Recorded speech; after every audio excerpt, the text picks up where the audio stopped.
2015학년도 수능 대비 수능 특강 문학의 이 교과서 개념학습입니다. 봅시다. 맨 처음에 나온 게 이제 추일서정 봅시다. 가을날의 황량한 풍경과 고독감. 가을날 추일서정이니까 추우니까 그죠? 가을 추자. 추일서정 봅시다.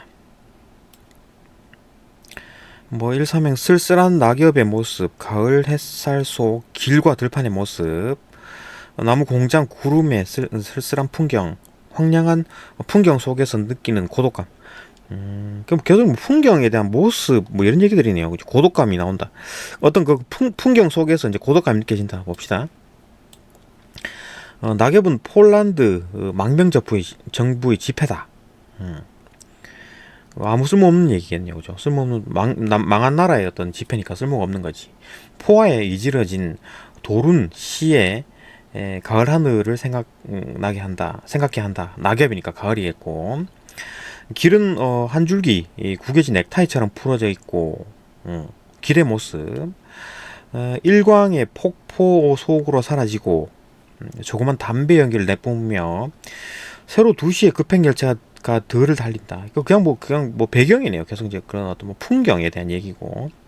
포플러 나무의 근골 사이로 공장의 지붕은 흰 이빨을 드러내인 채 흰 가닥 구부러진 철책이 바람이 나부끼고 계속 뭐 풍경에 대한 얘기를 하는 겁니다. 그 위에 세로팡지로 만든 구름이 하나 있고 자욱한 풀벌레 소리 발길로 차며 홀로 황량한 생각 버릴 곳이 없어 허공에 띄우는 돌팔매 하나 기울어진 풍경 장막 속에 고독한 반원을 긋고 잠기어 간다. 이거 뭐 그냥 뭐 별 내용이 없죠. 그러니까 풍경이 뭐 이렇다라는 거고 좀 뭐 고독하다 뭐 그런 얘기인가? 고독하다 그랬으니까 그죠? 고독한 반. 별 내용이 없네요. 그냥 배경만 주르륵 얘기가 돼 있다. 그죠? 또 넘어가서 요거 이제 그 고전 시간 모양인데요. 고전 시간 봅시다. 첫 번째 거 백구야 놀라지 마라. 뭐 임금에게 버림받고 강호에서 논일겠다는 의지. 백구에게 놀라지 말라고 당부한다. 화자가 백구 곁에 오게 된 사연. 백구와 더불어 놀겠다는 의지. 봅시다. 백구야 놀라지 마. 백구는 개가 아니고 뭐 기러기 뭐 그런 거죠. 그죠? 백구 놀라지 마라. 너 잡을 내 아니로다. 성상이 버리시니 임금이 버리시니 갈 곳이 없어 여기 왔다. 여기 왔노라. 이제는 찾을 곳이 없으니 너를 쫓아놀리라. 찾을 이가 없으니까 날 찾는 사람이 없으니까 너랑 놀겠다. 김천택 뭐야 별로 뭐 그죠? 자연을 즐기겠다. 그 얘기 자연을 즐기겠다는 얘기겠네요. 나와 봅시다. 백초를 다 심어도 임과의 이별에서 오는 아픔이다. 대나무를 심지 않겠다는 의지. 울고 가고 그리는 대나무의 모습. 물고 가고 그리는 대나무의 모습. 대나무를 심지 않겠다는 의지와 그 이유. 왜 대나무를 심지 않으려 하느냐. 작전비상.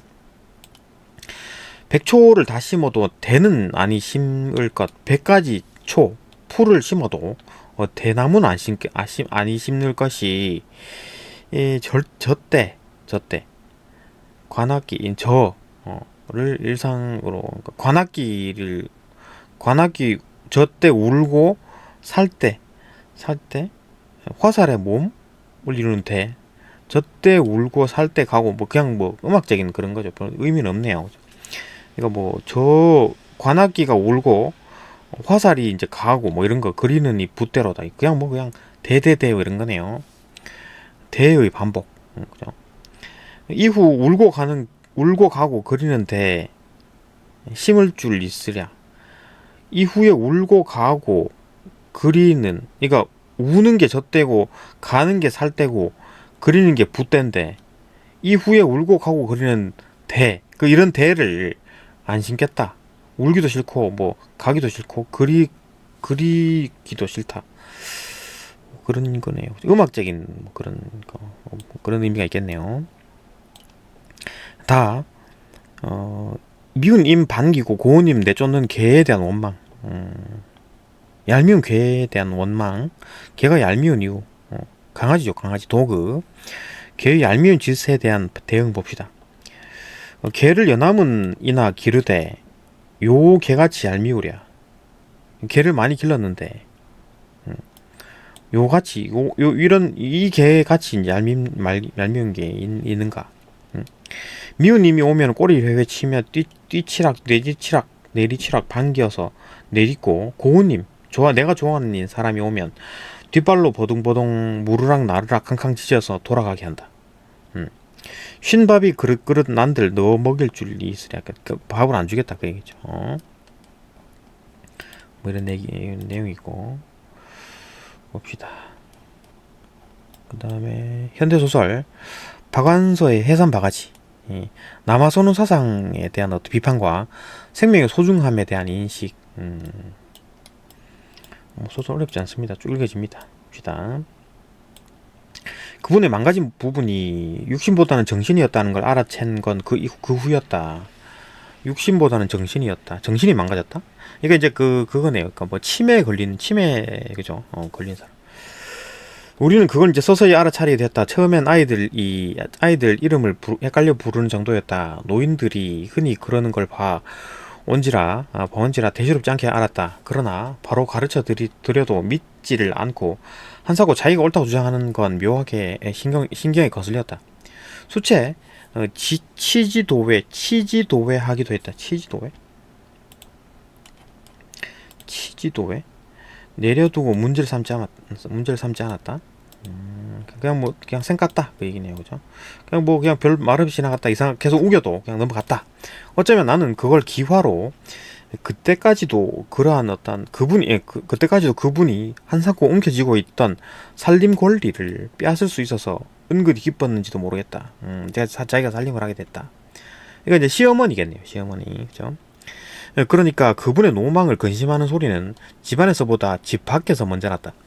오래간만에 고모님을 뵈러 온 당신 조카한테 당신 누구요? 하며 낯선 얼굴을 해서 조카를 당황하게 하더니 어찌어찌 해서 그가 조카라는 걸 알아보고 나서 아이가 몇이냐고 물었다. 아들이 둘이라고 하자 아이고야 대견해라. 일찍거니 농사 잘 지었구나 하고 정상적인 대답을 했다. 그러나 곧 똑같은 질문을 하고 똑같은 덕담을 했다. 똑같은 질문은 한없이 되풀이 됐다. 그는 내가 애써 차려준 점심을 뜨는 둥 마는 둥 진저리를 치며 달아나 버렸다. 그렇게 해서 그분이 노망났다는 소문은 그분의 친정 쪽에서부터 먼저 퍼졌다. 집에서도 같은 말에 되풀이가 점점 심해졌다. 그 대신 그분의 주된 관심사에서 제외된 어휘는 급속도로 잊혀지는 것 같았다. 쌀 씻어 놓았냐, 빨래 걷었냐, 장독 덮었냐, 빗장 걸었냐 등 주로 의식주에 관한 기본적인 관심이 온종일 되풀이되는 대화 내용이었다. 하루 이틀도 아니고 혹은 날 같은 대꾸를 해야 된다는 것도 쉬운 일은 아니었다. 더구나 그 빈도가 하루하루 잦아지고 있었다. 쌀 씻어 놓았냐? 네. 쌀 씻어 놓아라. 저녁 때가 다 됐다. 네, 씻어 놓았다니까요. 쌀 씻어 놓았냐? 씻어 놓았대도요. 쌀 씻어 놓았냐? 쌀 안 놓았으면 밥 못할까봐 그러세요. 진지 안 굶길 테니 제발 좀 조용히 좀 계세요. 이렇게 짜증이 나게 마련이었다. 그렇다고 그 줄기찬 바보 같은 질문에 조금이라도 뜸해지거나 위축되는 것도 아니었다. 질문이 위축되는 것도 아니었다. 남들은 몇 년씩 똥오줌 싸는 노인도 있는데 그만하면 곱게 난 망령이라고 나를 위로했지만 나는 온종일 달달 볶이고 있는 것처럼 신경이 피로했다. 차라리 똥오줌 치는 게 온종일 같은 말 대꾸 하는 것보다 덜 지겨울 것 같았다. 충격범 줄거리. 시어머니의 치매는 갈수록 심해지고 그에 따라 나의 피로와 시어머니에 대한 증오도 커진다. 견딜 수 없을 만큼이 되어 나는 시어머니를 시설에 맡기자고 하고 남편과 함께 시설을 찾아 한 시골 마을을 찾아간다. 라면이라도 하나 끓여 달랠까요? 당신이 장하오? 아니요. 당신 술 안주 하게요. 안주는 무슨? 나는 주인을 찾아 가게터 뒤로 돌아갔다. 좀 떨어진 데 초가가 보였다. 초가 지붕 위엔 방금 떠오른 보름달처럼 풍만하고 잘생긴 박이 서너 덩이 의젓하게 자리 잡고 있었다. 여보 저 박 봐요. 해산바가지 했으면 좋겠네. 나는 생뚱한 소리로 환성을 질렀다. 해산바가지? 남편이 멍청하게 물었다. 그래요 해산바가지. 실로 오래간만에 기쁨과 평화의 삶에 대한 믿음이 샘물처럼 괴어오는 걸 느꼈다. 내가 첫 애를 배웠을 때, 이 시어머님은 해산달을 짚어보고 섣달이구나, 좋을 때다. 곧 해가 길어지면서 기저귀가 잘 마를 테니 하시더니 그 해 가을 일부러 사람을 시켜 시골에 가서 해산 바가지를 구해오게 했다. 잘생기고 여물게 굳고 정한 데서 자란 햇바가지여야 하네. 첫 손자, 첫 국밥 지을 미역 빨고 쌀 씻을 소중한 바가지니까. 이러면서 후한 값까지 미리 쳐주는 것이었다. 그럴 때의 그분은 매우 너무 경건해 보여 나도 덩달아서 아기를 가졌다는 데 대한 경건한 기쁨을 느꼈었다. 이윽고 정말 잘 굳고 잘생기고 정갈한 두 짝의 바가지가 당도했고 시어머니는 그걸 신령한 물건인 양 선반 위에 고이 모셔놓았다. 또 손수 장에 나가 보얀 젖빛 사발도 한 쌍을 사다가 선반에 넣어 두었다. 그건 해산 사발이라고 했다. 나는 내가 낳은 첫 아이가 딸이라는 걸 알자 속으로 약간 캥겼다. 외아들을 둔 시어머니가 흔히 그렇듯이 그분도 아들을 기다렸음직하고 더구나 그분의 남다른 엄숙한 해삼 준비는 대를 이을 손자를 위해서나 울림직했기 때문이다. 그러나 퇴원한 나를 맞아들이는 그분에게서 섭섭한 티 따위는 조금도 찾아볼 수 없었다. 그 잘생긴 해산 바가지로 미역 빨고 쌀 씻어 두 개의 해산 사발에 밥 따로 국 따로 퍼다가 내 머리맡에 놓더니 정성껏 산모의 건강과 아기의 명과 복을 비는 것이었다. 그런 그분의 모습이 얼마나 어찌나 진지하고 아름답던지 비로소 내가 엄마가 되었음에 황홀한 기쁨을 느낄 수가 있었고 내 아기가 장차 무엇이 될지는 몰라도 착하게 자라리라는 것 하나만은 믿어도 될 것 같은 확신이 생겼다. 대문에 인주를 걸고 부정을 기하는 3-7일 동안이 끝나자 해산 바가지는 정결하게 말려서 다시 선반 위로 올라갔다. 다음 해산 때 쓰기 위해서였다. 다음에도 또 딸이었지만 그 희색이 만연하고 경건한 의식은 조금도 생략되거나 소홀해 지지 않았다. 다음에도 딸이었고 그 다음에도 딸이었다. 네 번째 딸을 낳고는 병원에서 밤새도록 울었다. 의사나 간호사까지 나를 동정했고 나는 무엇보다도 시어머니의 그 경건한 의식을 받들 면목이 없어서 눈물이 났다. 그러나 그분은 여전히 희색이 만면했고 경건했다. 다음에 아들을 낳았을 때도 더도 아니고 덜도 아닌 똑같은 영접을 받을 뿐이었다. 그분이 어디서 배운 바 없이 또 스스로 노력한 바 없이도 저절로 인간의 생명을 어떻게 대접해야 하는지를 알고 있는 분이었다. 그분이 아직 살아 있지 않은가? 그분의 여성도 거기 합당한 대우를 받아 마땅했다. 나는 하마터면 큰일을 저지를 뻔했다. 그분의 망가진 정신, 노추한 육체만 보았지 한때 얼마나 아름다운 정신이 깃들어 있었나를 잊고 있던 것이다. 비록 지금 빈 그릇이 되었다 해도 사이비 기도원 같은데 맡겨 있지도 않은 마귀를 내쫓게 하는 수모와 학대를 당하게 할 수는 없는 일이었다. 나는 남편이 막걸리병을 다 비우기도 전에 길을 재촉해 오던 길로 되돌았었다. 암자 쪽을 등진 남편은 더 이상 땀을 흘리지 않았다. 시어머님은 그 후에도 3년을 더 살고 돌아가셨지만 그동안 힘이 덜 들었다는 얘기는 아니다. 그분의 망령은 여전히 해괴하고 새록새록해서 감당하기 힘들었지만 나는 효부인 척 위선을 떨지 않음으로써 조금은 숨구멍을 만들 수가 있었다. 너무 속상할 때는 아이들이나 이웃 사람의 눈치 볼 것 없이 큰 소리로 분풀이를 했고 목욕시키기나 옷 갈아입힐 때에는 아프지 않을 만큼 거칠게 다루기도 했다. 너무했다. 뉘우쳐지면 즉각 애정 표시에도 인색하지 않았다. 박원서의 해산 바가지. 이게 뭐 남아선의 사상. 하여튼 뭐 이거 지금 그 시어머니가 지금 뭐 뭐죠? 효에 대한 얘기지. 뭐 꼭 이렇게 비판 제목이 있거든. 좀 그렇긴 한데 계속 봅시다.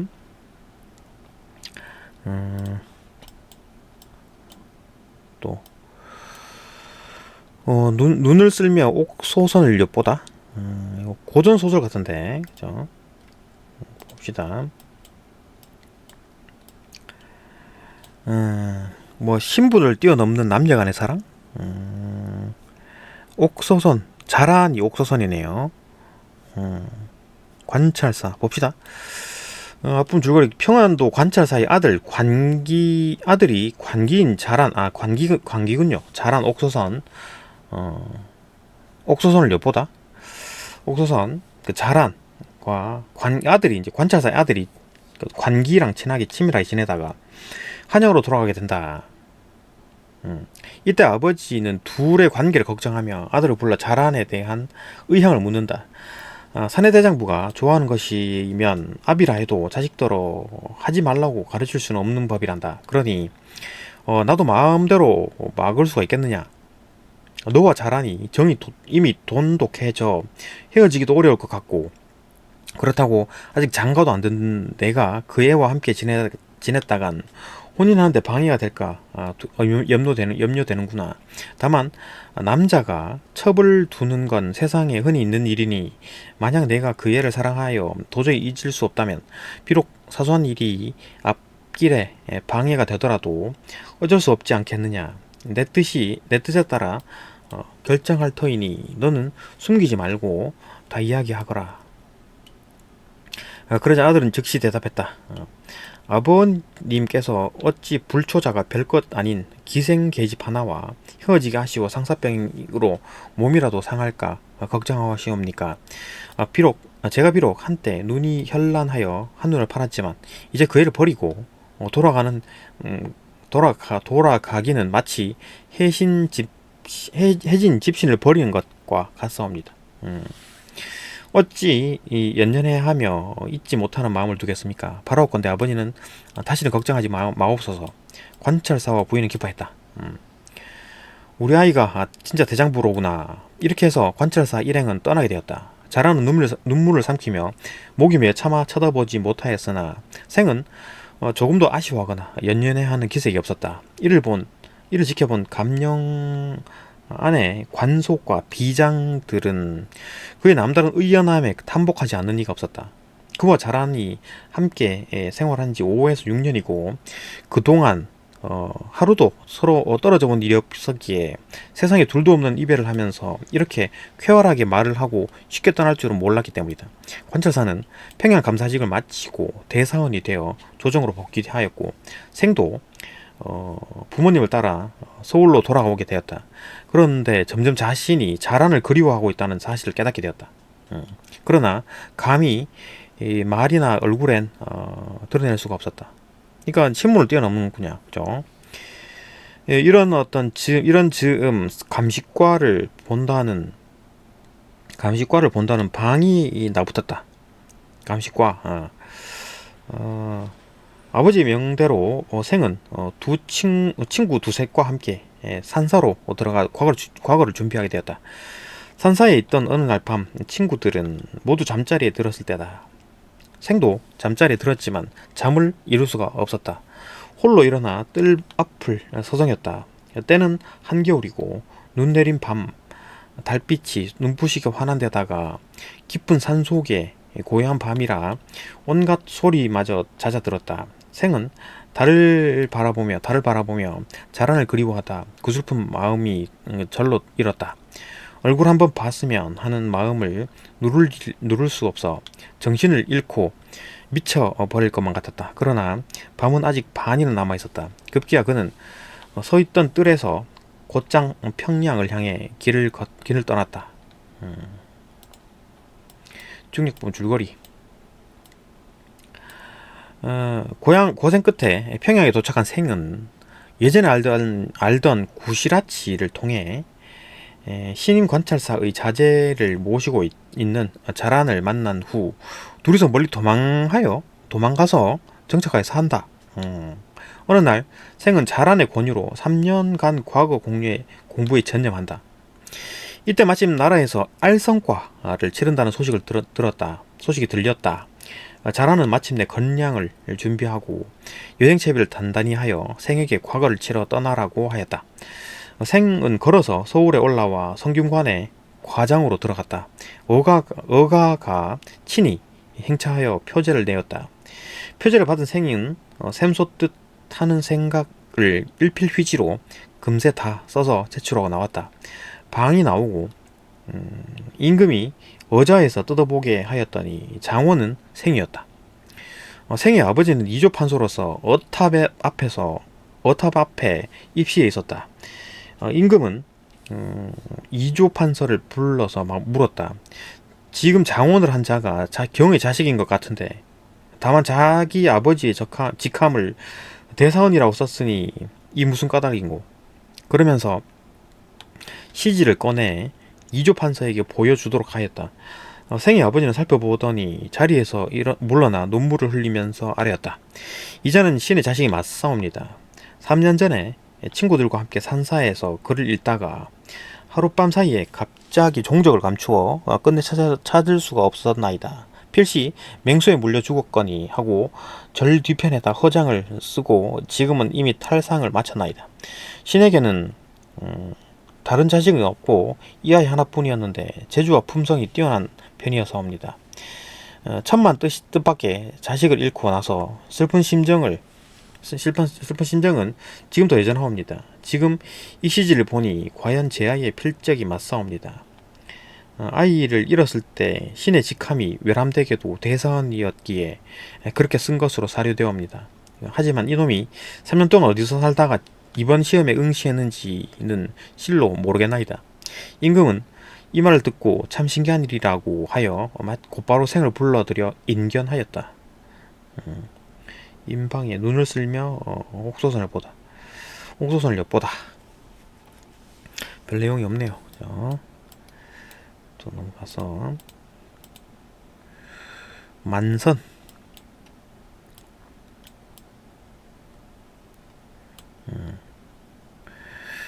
만선, 이거는 뭐 그냥 극이네요. 그죠?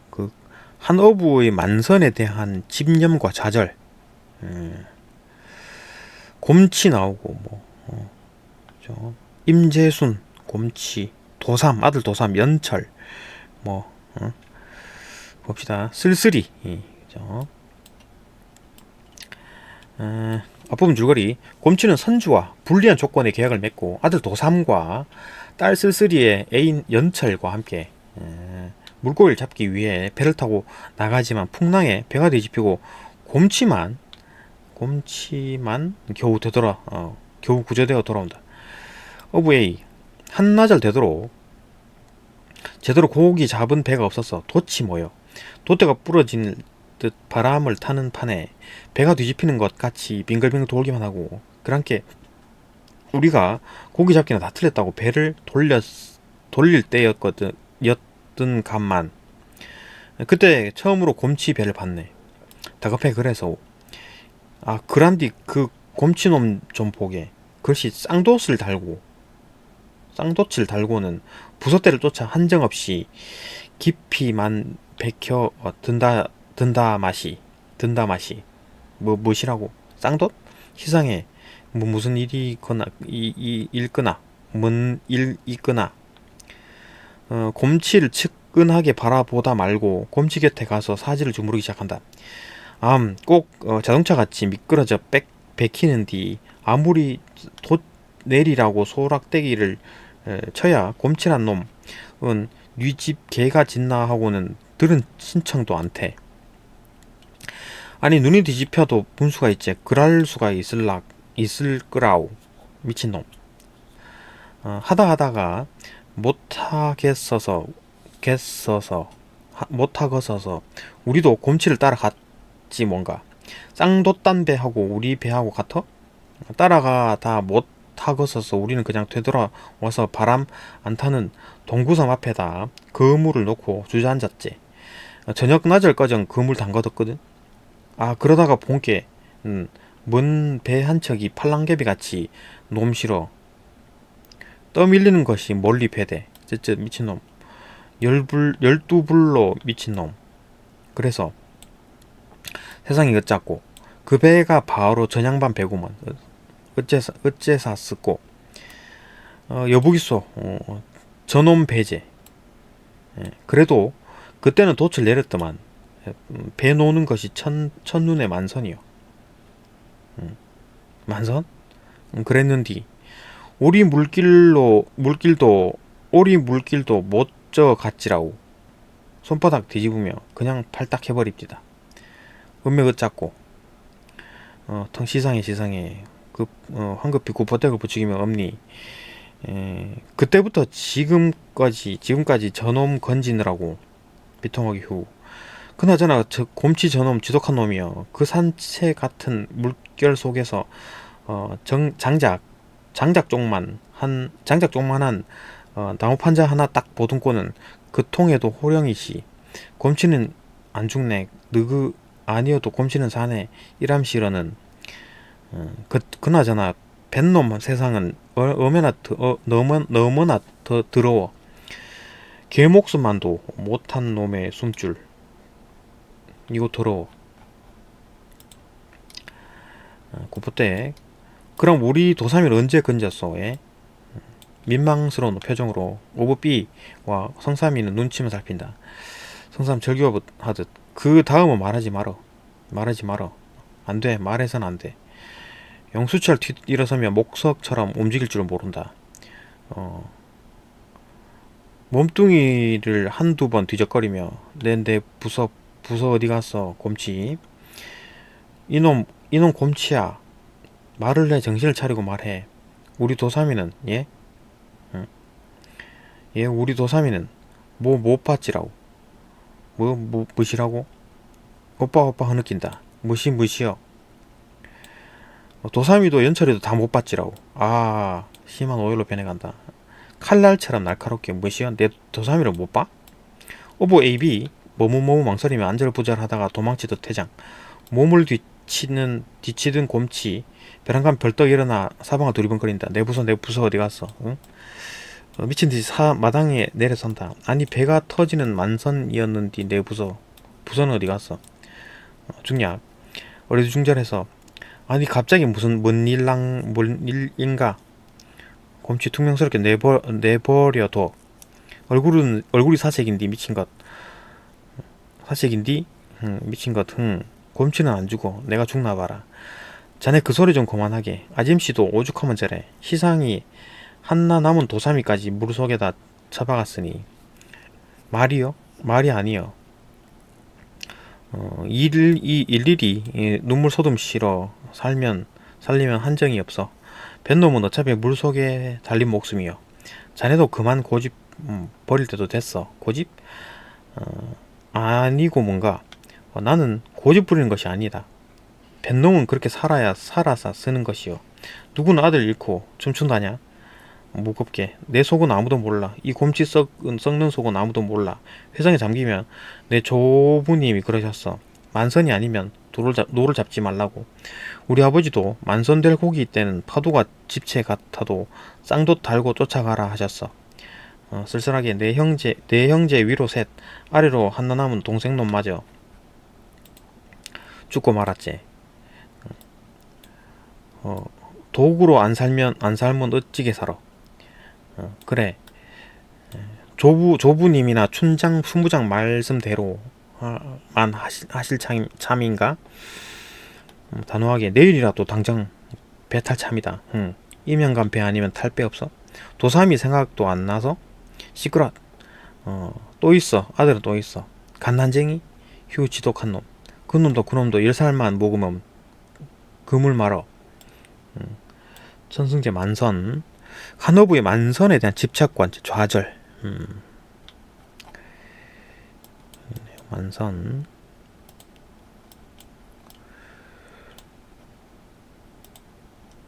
다음에 교술문화.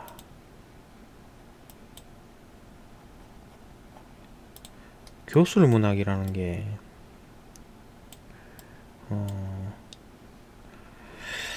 교술문학이라는 게 뭔지 봅시다. 자유로운 형식과 다양한 표현의 방식을 가진 문학 갈래로서 전문적인 작가가 아닌 사람들도 비교적 쉽게 쓸 수 있음. 수필로 지칭되는 글이 이제 대표적인 교술문학이다. 그러니까 전문가가 아니고 그냥 쉽게 쓰는 거, 이제 그건 이제 수필 같은 교술문학이다. 실제 체험을 바탕으로 하기 때문에 글쓴이의 자기 성찰과 사유가 분명히 드러나고 작품 속에 나는 원칙적으로 글쓴이 자신이다. 깨달음이나 가르침 교, 그 다음에 설명이나 알림 술, 가르침을 알린다 라는 목적으로 창작되며 다른 갈래에 비해 글쓴이의 가치관이 더 분명하게 드러난다. 그 수필 같은 거네요. 교훈을 주는 수필이다. 교술 봅시다. 또 기네요.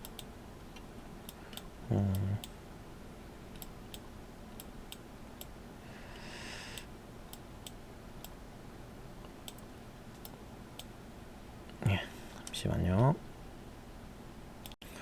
예, 최순우의 연경당에서 봅시다. 연경당에서 수필이죠, 수필. 연경당에서 느껴지는 한국적 아름다움과 그 문화적 가치. 연경당? 연경당의 어떤 연경당의 자연스러움과 조화미, 가을 연경당의 수수한 아름다움과 연경당에 대한 애착, 한국 주택 문화에 대한 성찰과 연경당의 가치. 연경당이 뭐지? 베를린 기둥에 서서 하여튼 건축물인 전통 건축물인 연경당 봅시다. 그 비원 깊숙한 숲속 연경당의 모습. 연경당에서 느껴지는 한국의 아름다움과 그 문화적 가치. 연경당이 좋다 그 얘기 같은데,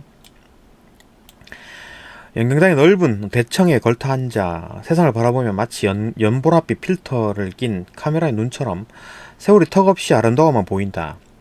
이렇게 담담하고 청초하게 때를 활짝 벗은 우리 것의 아름다움 앞에 마주서면 아마 정말 아름다움이 통하는 좋은 친구를 만났을 때처럼 세상이 저절로 즐거워지는 까닭인지도 모른다. 문제는 꽤 길고 그냥 한데 요약하면 그렇죠. 좋다, 연경당이 좋다 그 얘기인데, 그죠? 쭉쭉쭉 장황하게 그냥 쭉쭉 길게 써놓은 거죠. 아마도 왕자의 금빛 금원 속에 깊숙이 자리잡고 있으니 어딘가 거추장스러운 위험이나 호사가 물들었을 것 같기도 하고 궁원다운 요염이 깃들었을 성도 싶지만 연경당에는 도무지 그런 티가 없다. 다만 그다지 넓지도 크지도 않은 조촐한 서재 차림에 큰 사랑채 하나가 조용하고 밖은 뜰에 감싸여 이미 태고 적부터 있었던 것처럼 평안하고 자연스럽게 놓여있을 뿐이다. 여기에는 수다스러운 공포도, 단청도, 그리고 주차가 없는 니스칠도, 일체 속악한 것이 발을 붙일 수 없는 곳이다. 그냥 단초롭다, 그죠? 깔끔하다, 그 얘기인데. 다만 미끈한 굴돌이, 팔짝집에 알맞은 방주, 간결한 격자 덧문과 용자 미닫이, 그리고 순후하게 다듬어진 화강석 돛돌들의 부드러운 감각이 조화되어서 이 건물 전체의 통일된 간결한 아름다움을 가누어 주고 있는 듯 싶다. 정면 6칸, 측면 2칸의 큼직한 이 남향판 대청마루에 앉아서 보면 동에는 석줄을 세운 높직한 마루방, 서에는 수실인 널찍한 장판방, 서재가 있어서 복도를 거치며 안채로 통하게 된다. 지금은 모두 빈방이 되었지만 보료와 의자 등속, 그리고 문갑, 연상, 상방탁자, 책탁자, 수로 같은 세련된 문방 가구들이 알맞게 이 장판방에 곁들여졌을 것을 생각하면 연경당의 아름다움은 지금 아마 그만치 반실이 되어버린 것인지도 모른다. 이 연경당이 세워진 것은 순조 1828년이다. 이 무렵에 추사 선생이 40대에 갓 들어서 선 창창한 시절이었고 바야흐로 지식인 사회는 주택에 세련된 문방 정치에 신경을 쓰던 시대였으니 이 연경당의 아름다움은 이만저만한 만족이 아님을 알 수 있다. 을에 지내보면 이 연경당의 아름다움은 5월보다 11월이 더 좋다. 어쩌다가 가을 소리 빗소리에 낙엽이 촉촉히 젖은 하오, 인적도 새소리도 끊긴 비원을 찾으면 빈숲을 등지는 연경당은 마치 젊은 미망인처럼 참 담담하고 외롭다. 알맞게 무겁고 미끄러운 기와 지붕의 곡선, 사뿐히 고개를 두른 두 처마 끝에 그의 지붕 밑에 배꼽처럼 소박하고 무던한 한국의 마음씨들을 감싸 안고 있다. 뭐처럼 직유법, 은유법, 그죠? 그 얘기 계속 아름답다 그 얘기네요. 밝고 은은한 창과 창살엔 쾌적한 비율이 깃을 들이웠고 장대나 화미 따위는 발을 붙일 수도 없는 질소의 미덕이 시세음도 없이 여러 궁전들과 함께 가을비를 맞는다. 되게 화려하지 않고 그렇다 그래요. 자연에서 번져 와서 자연 속으로 이어진 것 같은 이 연경당의 고요 속엔 아마도 가을의 전기가 주름을 잡는 것일까. 낙엽을 밟고 뜰 앞에 서면 누구의 슬픔인지도 모를 저교가 나를 음습해온다. 춘사나 추사 비라 했는데 나의 이 슬픔은 아마도 뜻을 못 이룬 한 범부의 쓸쓸한 눈물일 수만 있을 것인가. 쓸쓸한 한 범부의 쓸쓸한 눈물일 수만 있을 것인가. 눈물만이 아니라 또 다른 의미가 있다 그 얘기죠, 그죠? 다른 더 큰 게 있다. 나는 가끔 이 연경당이 내 것이었으면 하는 공상을 할 때가 있다. 그리고 친구들에게 곧잘 나의 평생 소원은 연경당 같은 집을 짓고 그 속에 담겨 보는 것이라는 농담을 해본다. 그러나 이것은 진정 숨김 없는 나의 어떤 현실적인 소망이면서도 또한 영원히 이루어질 수 없는 허전한 꿈이기도 하다. 세상에 진정 빛을 잊을 수 없는 연인이 두 번 다시 있을 수 없는 것과 같이 아마 세상에는 정말 못 잊을 집도 다시 있기는 힘들지도 모른다. 그 육간 대청에 쓸한 치마를 끌고 싶었던 심정과 그 밝고 조용한 서재의 창가에서 책장을 부스러기고 싶은 심정이 이제 모두 다 지나간 꿈이라면 나는 아마도 평생 잊을 수 없는 여인과 연경당의 영상을 안고 먼 산을 바라보며 살아가야 된다는 말이 되는지도 모른다. 어쨌든 연경당은 충분히 아름답고 또 한국 문화의 결정 같은 것이라고 나는 생각한다. 한국과 한국 사람이 낳은 조형 문화 중에 우리가 몸에 담고 살아온 이 주택 문화처럼 실감나게 한국 개성을 드러내는 것이 또 없고, 그 중에서도 가장 세련된 예의 하나가 바로 이 연경당인 것이다. 민족의 이름으로 세련시켜 온 한국의 주택 2000년 역사는 아마도 이 아름다운 결정체 하나를 낳기 위해서 존재했던 것인지도 모른다. 다른 부분의 미술도 그러하지만 조선시대에 들어서면서부터 한국 주택은 한층 한국적인 양식을 갖추게 되었고, 한국의 아름다움이 마치 한국인의 체취처럼 자연스럽게 몸에 배게끔 되었던 것이라고 믿는다. 그러나 19세기 말 이후 한국에는 문명 괴화의 구호와 함께 밀려든 어중간한 외식 양식의 생활 양식이 분별 없이 분별 없이 스며들어 오면서부터 아름다운 조선의 주택 문화는 발육을 멈춘 것이다. 추한 것이 진정 아름다운 것들을 짓밟는 행패 속에 얼마 안 남은 우리 주택 건축사들의 결정들은 지금 이 순간에도 하나하나 그 아름다운 자취를 감추어 가고 있다. 물론 세계의 각 지역 간의 문화 교류가 활발해지고 있는 오늘날 현대 한국인의 생활에서 오로지 주택 문화만은 고격을 갖추고 고격을 고소하자는 것은 아니다. 그러나 비판 없이 남의 것만이 새롭고 곱게 보려는 풍조는 우리 민족처럼 틀이 잡힌 문화 전통을 가진 사회에서는 있을 수 없는 일이라고 생각한다. 우리의 일반 미술이나 문화가 당당한 관록을 보여왔듯이 우리의 조선시대 주택은 우리 민족이 쌓아온 생활 문화의 기념탑이라고 할 수 있는 것이다. 그리고 이 조선 주택은 아직도 우리의 생활에 가까울 뿐만 아니라 아직도 새롭고 또 앞으로도 새로울 수 있는 한국 미의 요소를 듬뿍 지니고 있다.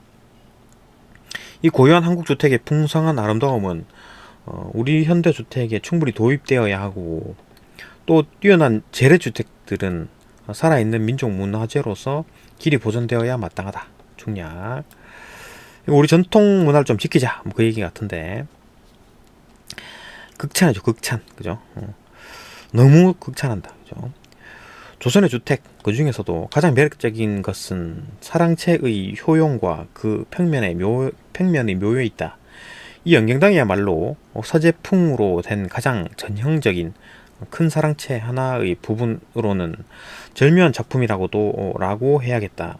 동쪽들 기슭으로 산향제라는 나지막한 소고를 거느렸고, 또 이 산향제의 언덕 위에는 난간을 두른 아기자기한 단칸 정자 농수정을 둔 것은 담담하기만 한 이 영경당의 분위기에 한 가닥의 풍류를 더하기 위한 것이라고 할까. 어쨌든 설계자는 이 영경당 한 채가 주위의 자연 속에서 어떻게 멋지게 바라보일까를 먼저 계산하고 있는 것이다. 계속 뭐 극찬입니다. 계속 그냥 계속 극찬만 하고 있다. 지금 우리는 이 영경당을 설계하고 감력한 건축가의 이름을 모른다. 그러나 우리는 19세기에 있어서 그 어느 민족의 뛰어난 건축가의 신미안에도 뒤설 수 없는 멋진 눈의 주인공들을 적잖게 가졌던 것을 자랑해야겠다. 계속 극찬입니다. 한국미의 증징, 그리고 한국미의 주체, 이것은 애누리 없이 우리 조선 주택 속에 너무나 뚜렷하게, 너무나 멋지게 표현되어 있는 것이다. 비록 목조 건축의 전통이 2000년 한족의 중국 문화에서 받아들였다고는 하지만 한국의 주택은 벌써 재발걸음을 한 지 오래인 것이다. 그리고 이 속에서 한국 사람들의 꿈이 자라나고 노래가 자라나고 미술이 자라나고 또 아름다운 딸들이 자라났다. 영경당, 이것은 우리 주택문화의 영원한 상징이 아닐 수 없다. 최순위의 영경당에서 이거 뭐 그냥 국뽕에 그냥 극찬이에요. 극찬. 너무 막 이래 띄우는 것도 조금 약간 좀 그렇죠. 봅시다. 요거 이제 고개사 봅시다. 피난지에서 경험하는 삶의 고달픔과 전쟁의 참상, 6.25 전쟁에 대한 얘기겠네요. 저 고개사. 근데 전쟁이 나아가 나오고 1인칭 이고 대국으로 피난한 후에 어쩌고 꼼파리 봅시다. 도계사. 밖에서 들어오니 이 아내가 나의 아내가 있네요. 어둡고 추운 방에 혼자 앉았다가 대뜸 근심스러운 어조로 좀 전에 이댁 노파가 나와 이 방을 비워달라고 비워달라더라고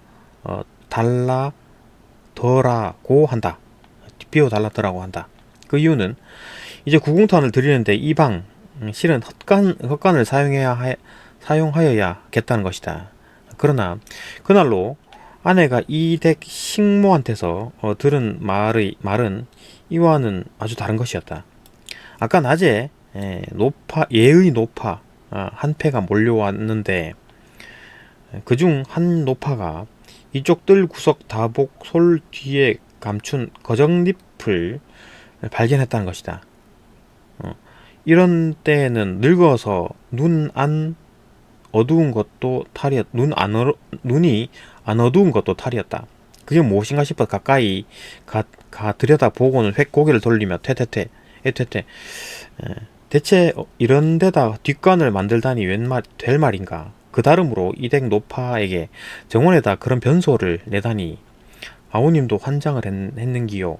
여기서 주인 노파도 한바탕 거짓대란 할 수 없다느니 사람이 사람 모양만 했다고 사람이냐고, 사람의 행실을 해야 사람이 아니냐느니 자기네 집이 피난민 수용소가 아닌 바에 당장 내보내고 말아야겠다느니 야단법석을 했다는 것이다. 그러고는 아내한테 나와 방을 비워 줘야겠다는 영을 내린 것이었는데, 그래도 이 노파가 우리한테 나와서는 거기다 뒷간을 나가달라는 말은 못하고 이제 구공탄을 드리게 됐으니 방을 비워줘야겠다고 한 것이었다. 실은 이 점이 이 노파로 하여금 자신이 말한 인간은 아름다운 행실을 해야 한다는 것을 몸소 실천에 배는 대목이 아닌가 한다.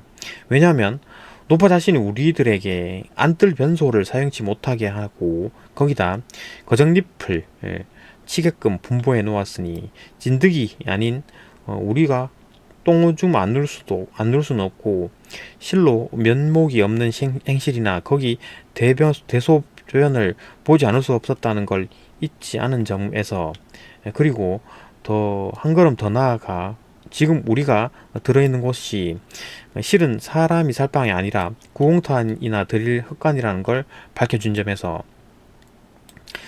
이쯤에서 변호사 댁 뒷 헛간에서 쫓겨난 우리 이 초라하기 짝이 없는 황순원 가족 부대는 대구 시내를 전전하기 수3차 드디어 3월 하순께는 부산으로 흘러 내려오기까지 되었다. 16분 줄거리. 부산 피난 생활에서도 나와 가족들은 방을 구하기가 쉽지 않았다. 우선 급한 대로 처제의 방에 신세를 지게 되었지만 그곳에서의 사정도 순탄치는 않았다. 결국 대구에서처럼 방을 비워 달라는 통보를 받게 되고 나와 아내는 어떻게든 일을 해결하고자 한다. 내가 이리저리 옮겨온 지 사흘째 되는 날 저녁, 아내와 나는 의논한 결과 어쩌면 주인 댁에서 타협을 받아 줄는지도 모른다는 생각에서 아내가 한 달 방세를 가지고 가서 다시 사정해 보기로 했다. 그래, 가지고 갈 방세의 금액이 문제였는데 2만원, 3만원으로는 말이 통하지 않을 것 같고 4만원으로 할까 하다가 에라 모르겠다 하고 5만원으로 결정을 했다. 방세 5만원씩을 물고 우리가 어떻게 살아가나 하는 생각을 또 들었으나 들리는 말에 다다미 한 장에 만원이란 말도 있고 정하고 있던 방세를 올릴 참으로 방을 비워달라는 수가 비일비재란 말이 있는데다 더욱이 우리는 변호사 영감의 말대로 법적으로 해결을 지어서 노상이나 여관으로 쫓겨나가는 날이면 큰일이라 이런 방세나마 내고 타협을 얻은 후 마음 놓고 나가 열심히 장사를 해 살아나갈 변통을 하는 게 나을성 싶었던 것이다. 이게 피난지에서 이제 고생을 하는 거네요. 경험의 삶의 고달픔과 전쟁의 탐상. 그리고 사실 우리는 벌써 장사를 시작하고 있었다. 아내는 남은 옷가지를 갖고 국제시장으로 나가고 큰애 둘은 서면에 가서 미군 부대 장사를 시작한 것이다. 지금의 5만원도 아내의 장사돈으로 떼낸 돈이었다. 안방에 들어갔다 좀 만에 아내가 돌아왔다. 손에 돈이 들려 있지 않았다. 그러면 됐나 보다 했다. 그러나 아내의 말은 그렇지가 않았다. 아무래도 이 방을 비워달란다는 것이다. 영감과 큰아들은 다다미 8장 방에서 자고 큰 온돌방에는 작은아들과 부인이 각각 자고 있는데, 그러고는 좁아서 못 견디겠다는 말은 못하겠던지 장발한 딸들의 말이 할머니 코 고는 소리에 도무지 잠을 잘 수 없으니 기어코 그 방을 할머니 방으로 쓰게 내달라더라는 것이다. 여기서 아내는 또 우리가 어떻게든 할머니 주무실 자리를 넉넉히 내어 올릴 테니 그렇게 하자고 해도 그렇게는 못하겠다더라는 것이다. 그리고 부인이 한다는 말이 자기네 딸 친구가 있어 방 하나만 구해주면 금손목 시계를 프레젠트 선물하겠다는 것도 못하고 있단다는 것이다. 나는 간이 서늘해 온물을 느꼈다. 금손목 시계라니 문제가 좀 큰 것이다.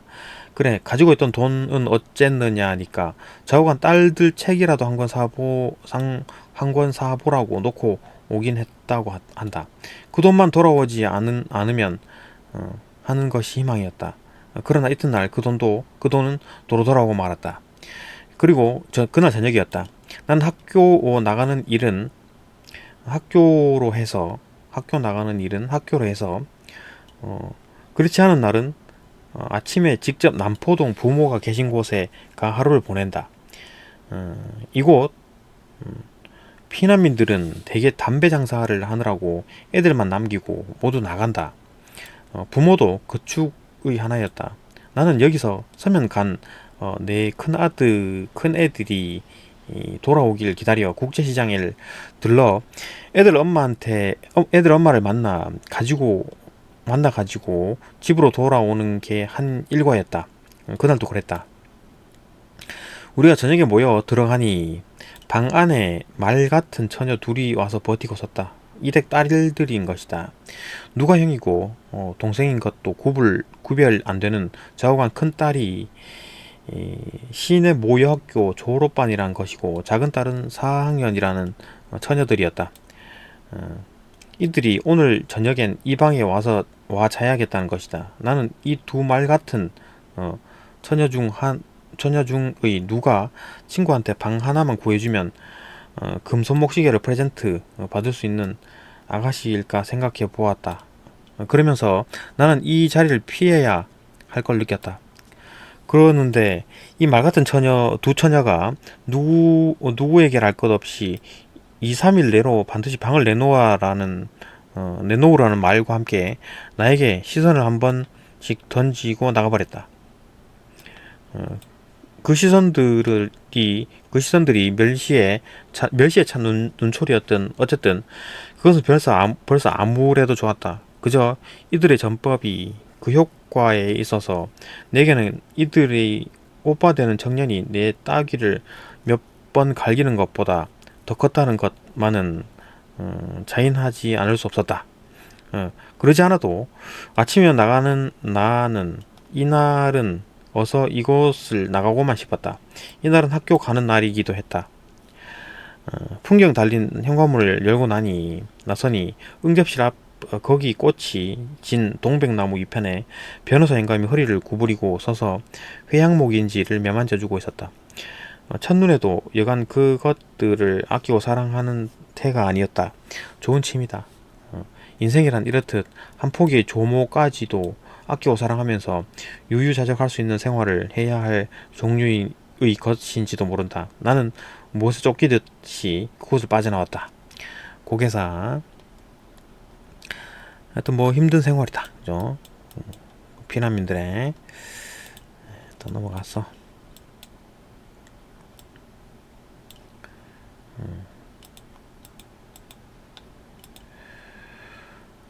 최인훈의 어디서 무엇이 되어 만나랴.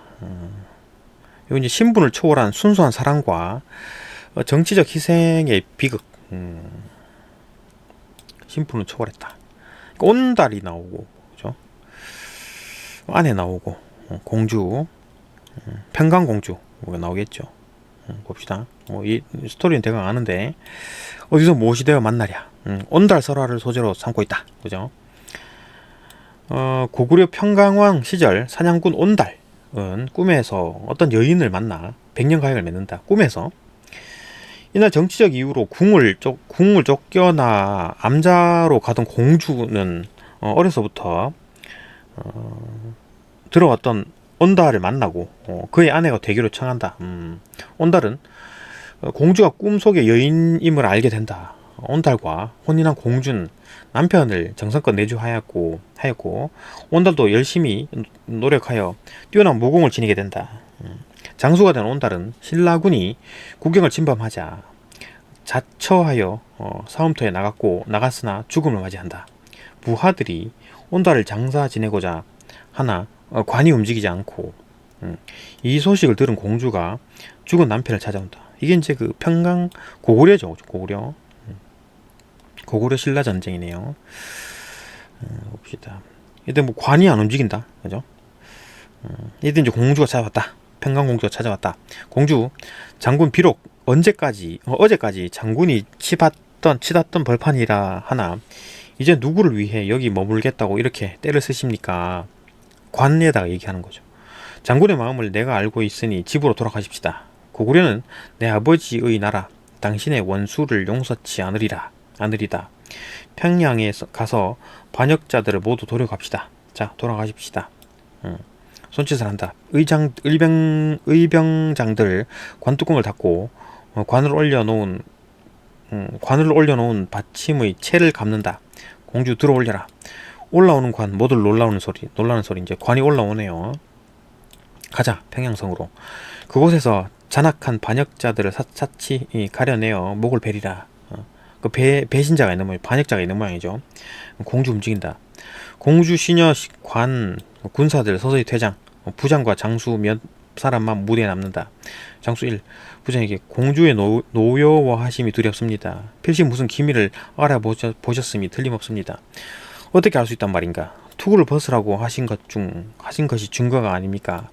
어떻게 알았을까? 둘러보고 너희들 중에 배반하는 자가 있으면 행여 온전히 상금을 누릴 목숨 있거니는 생각 말라. 상금을 누릴 목숨이 있거니는 생각 말라. 무슨 말씀입니까? 억울합니다. 그렇겠지. 그러니까 배신하지 말라는 얘기겠죠. 그렇겠지. 이것을 문제 삼는다 치더라도 투구를 받는다. 머리를 참했다. 피가 배어있다. 이것이 어쨌단 말인가? 이토록 신라놈들과 싸운 것이 군법에 어긋난단 말인가? 음험한 웃음. 두려워 말라. 공주보다 더 높은 분이 우리 편이야. 비위 맞추는 너털 웃음. 가자 평양성으로. 그곳에서 과연 누구의 목이 먼저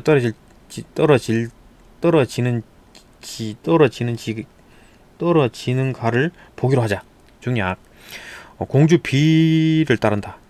비. 예. 이때 많은 사람들이 가까이 오는 기척, 장교, 군사 여러 등장.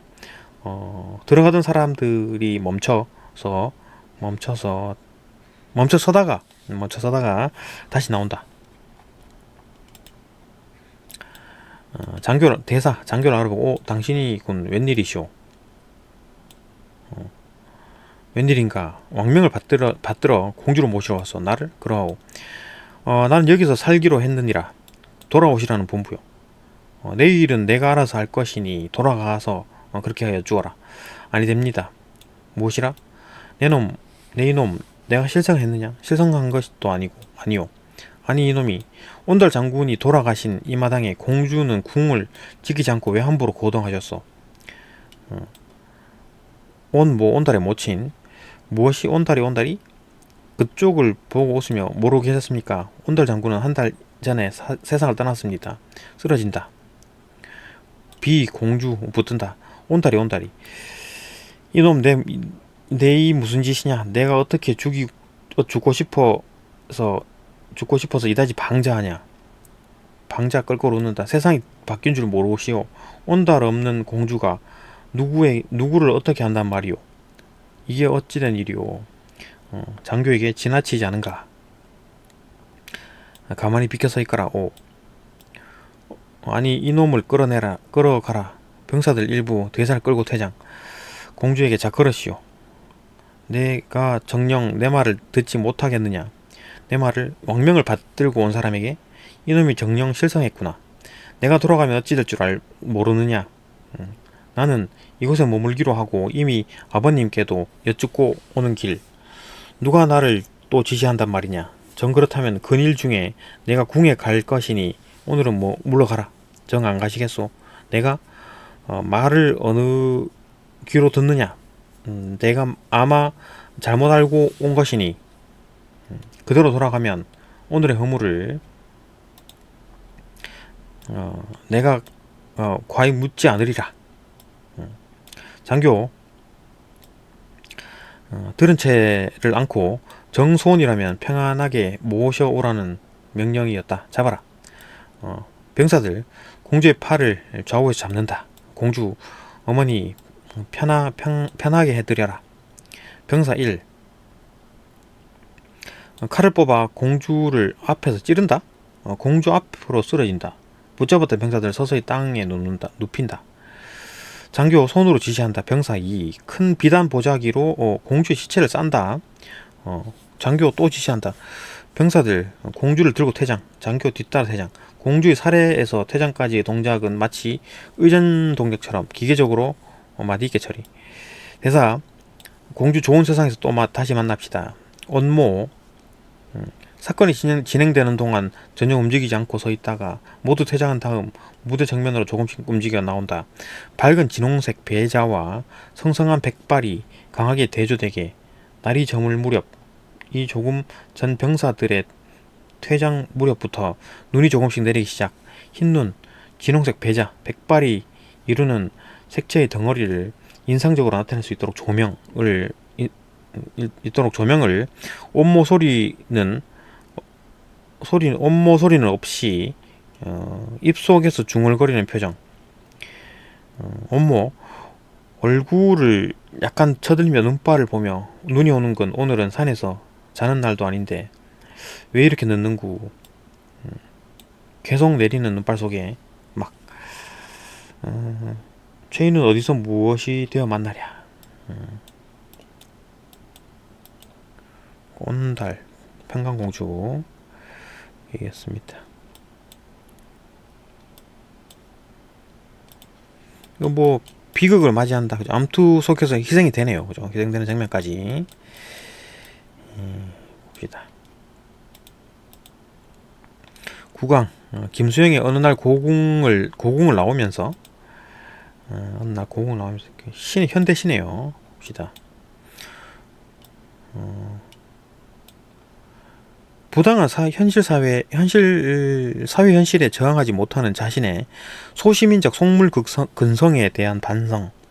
부당한 사회 현실에 이제 저항하지 못하는 소시민적 태도에 대한 반성이다. 1년에서 심각한 사회 문제는 침묵하면서도 사소한 일에만 분개하는 나. 포로 수용소 시절부터 몸에 밴 나의 옹졸함. 절정에서 비켜 있는 나의 비겁함. 옹졸하게 반항하는 현재의 삶에 대한 반성. 나의 옹졸함에 대한 자조와 반성. 근데 부당한 사회 이제 정면으로 저항하면 희생이 많이 따르죠. 그죠? 근데 이때 이제 그 조금 작은 일에는 막 되게 분개하는데 큰 일에는 분개를 못하는 뭐 좀 겁쟁이 같은 느낌. 뭐 그런 거다. 근데 봅시다. 뭔 얘기인가? 나는 왜 조그마한 미래만 분개하는가? 저 왕궁 대신에 왕궁의 음탕 대신에 50원짜리 갈비가 기름 덩어리만 나왔다고 분개하고, 이거 왕궁의 음탕이나 또 왕궁 이런 것들에 대해서 이제 뭔가 분개해야 되는데 50원짜리 갈비에 기름 나왔다고 분개하고, 옹졸하게 분개하고 설렁탕집 돼지 같은 주인년한테 욕을 하고 옹졸하게 욕을 하고, 한번 정정당당하게 붙잡혀간 소설가를 위해서 언론의 자유를 요구하고 원란 파병에 반대하는 자유를 이행하지 못하고 20원을 받으러 3번씩 4번씩 찾아오는 야경꾼들만 증오하고 있는가. 이것도 약간 뭐 운동권 스타일의 어떤 뭐 시죠. 그 뭐 언론의 자유나 어떤 뭐 이런 것들에 대해서 조금 이제 분개를 못하고, 뭐 정치인들 권력자들한테는 좀 못하고 싸우지 못하고 계속 뭐 이런 작은데 이제 화를 낸다. 그건 옹졸한 나의 전통은 유구하고 이제 내 앞에 정서로 가로놓여 있다. 이를테면 이런 일이 있었다. 부산에 포로 수용소의 제14 야잔병원에 있을 때 정보원들이 너스들과 스펀지를 만들고 거지를 개키고 있는 나를 보고 포로 경찰이 되지 않는다고 남자가 뭐 이런 일을 하고 있냐고 놀린 일이 있었다. 너스들 앞에서. 널스. 아, 간호사들이 널스. 지금도 내가 반항하고 있는 것은 이 스펀지 만들기와 거즈 접고 있는 일과 조금도 다름이 없다. 개의 울음소리를 듣고 그 비명에 지고 머리에 피도 안 마른 놈의 투쟁에 진다. 떨어지는 은행나무 잎도 내가 밟고 가는 가시밭. 아무래도 나는 비켜서 있다. 절정에 비켜서 있다. 그러니까 적극적으로 저항하지 못하고 비켜서 있다. 그러니까 저항하지 못하고 절정 위에 서 있지. 절정 위에는 서 있지 않고 암만 해도 조금 옆으로 비켜서 있다. 그리고 조금쯤 옆에 서 있는 것이 조금쯤 비겁한 것이라고 알고 있다. 그죠? 뭐 비겁한 것이라는 걸 알고 있죠. 이거 뭐 이제 문제가 있고 사회에 어떤 그런 게 있으면 좀 이제 뭐 이렇게 좀 저항을 해라. 응? 할 말을 하라. 정치적으로 움직여라. 그 얘기 같은데. 그러니까 이렇게 옹졸하게 반항한다. 이발쟁이에게, 땅 주인에게는 못하고, 이발쟁이에게는, 구청 직원에게는 못하고, 동호회 직원, 그러니까 힘 있는 사람들, 권력자들한테는 삑소리 못하고, 힘 없는 사람들한테 막 그죠 한다. 동호회 직원에게도 못하고, 야경꾼에게 20원 때문에, 10원 때문에, 1원 때문에 우습지 않느냐, 이런 때문에. 뭐래야 나는 얼마큼 적으냐. 바람아, 먼지야, 풀아, 나는 얼마큼 적으냐. 정말 얼만큼 적으냐. 그러니까 뭐 그죠. 오늘 고궁을 나오면서 부정과 부패에 저항할 용기를 내지 못한다. 그에 대한 어떤 반성, 자조, 그죠. 그런 거네요. 여기까지 끝이네요. 끝입니다. 내까지 보고 다음 가 넘어갑시다.